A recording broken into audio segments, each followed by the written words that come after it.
Hi, this is Sarah Mikesell with the Poultry Site, and today we're here with Brett Roosendaal. He is the Commercial Nutrition Executive with Rainbow Chicken Farms in South Africa. Thanks for being with me today, Brett. Good afternoon, Sarah. Nice to be here. Thank you very much. Very good. And today, Brett and I are in Hurghada, Egypt, at the EW Nutrition Poultry Conference titled New Frontiers in Poultry Production, which you might be able to see on the sign right behind us. And we're in a beautiful place. There's no question about that, right? Very nice. Very beautiful. Very beautiful. So, and today, Brett, you spoke at the conference and threw out a few controversial statements, but got everybody thinking, which was fantastic. And you started with how fundamental economics are in the poultry industry. Tell me more.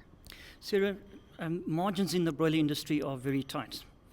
So you need to understand what you're doing. The biggest cost is feed, 70% of the cost of live production. Great. And understanding the response surfaces for protein and energy, which make up 90% of the cost of a diet, is fundamental. It's so important to know what's going on there. And then to take that information and model it economically to see where the least cost poultry production will lie.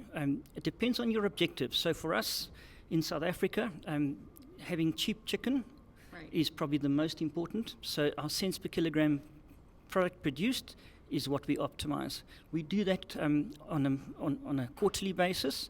And we buy forward for 3 months or 6 months in advance, so we know what's coming at any point in time, and then we model those responses and then optimize the performance accordingly.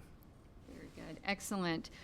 And how do you assess gut health? Because that is certainly connected to the economics of it. Very much so. So gut health, there's a plethora of information available at the moment. There's so much research going into it. And I must admit, at my level, I don't always understand it, and I don't know how to use it commercially. Right. It's as simple as going through a chicken house regularly and having a look at the litter. And you'll know whether you have a gut problem or not. And normally, the production people will tell you first. But it's as fundamental as that. There's no rocket science. A lab doesn't have to tell you this. You can see it yourself. So the bird tells you, in other words, right? 100%. And then, obviously, you monitor bird weight and conversions, and it'll tell you what's going on. Very good. Excellent. When it comes to antibiotic resistance, are government targets working? I don't think so. So we took subtherapeutic antibiotics out of animal feeds probably 30 years ago. In Denmark started first, then Europe, the whole of Europe went, and then eventually into the United States. But the more recent data coming out of the WHO is starting to question whether the information is correct. So I think we applied a precautionary principle back then, Right. and more data has now become available, and it's not showing the same data. So in fact,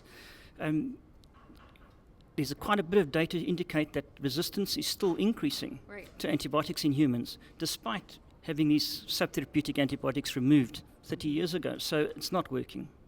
Yeah. I mean, you showed the data that the numbers are going up. 100%. So, and this is WHO data, Right. by the way. So I think we need to rethink what we've done there. Because that is a significant cost to not have that as a tool. Very much so. So all the alternatives come at a significantly higher cost than an AGP, a subtherapeutic antibiotic. And in our country, cheapest cost of chicken is what we need. We've got 27% childhood development problems just because of lack of protein intake. So for us, in our market, cheap chicken is what it's about. Great. Very good. Excellent. You said Rainbow Farms has changed how you think about rearing profiles in the breeder bird. Tell me about that. I think the last time I think I saw a good paper on broiler breeder requirements was from Colin Fisher, and that was in the 1980s. Right. The specifications haven't changed. They've more or less stayed the same. And you sit with this situation where the broiler has genetically advanced, and they grow so fast, but the breeders are restrict-fed, and it's a welfare issue and a performance issue. So we have a look at that, and because we're in integration, I want to maximize egg weight out of the breeder flock. So I think the current breeder profiles, that in this case the Indian River one, I think is too low. And there's indications that we should be lifting the body weight of these birds by at least 10 to 15% above the standard that they set. Yeah, we've been doing that and researching that for some time, and it gives you about 2 grams, 2.3 grams more egg weight, and that translates into much faster growth in the broiler, obviously. Right. Very good. When you think about feed additives, and you talked a lot about this, how do you decide what to use in the broiler ration?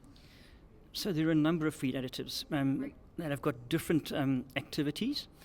Understanding their mode of action is critical. So for me, the first decision is, can you explain to me what it does? And I will go and research it myself and look at the data. So when I talk about data, I want local data. So in my case, South African data with local raw materials, specifications, and environmental conditions. Based on that, then we'll make a decision on what to use or what not to use.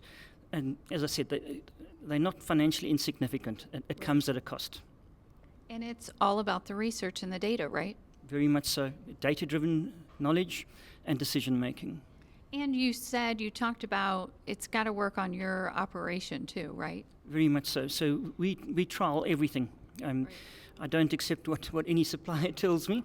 I'll listen to the science, and I'll go and validate it for myself and make sure that it actually, commercially, it puts money in our pockets.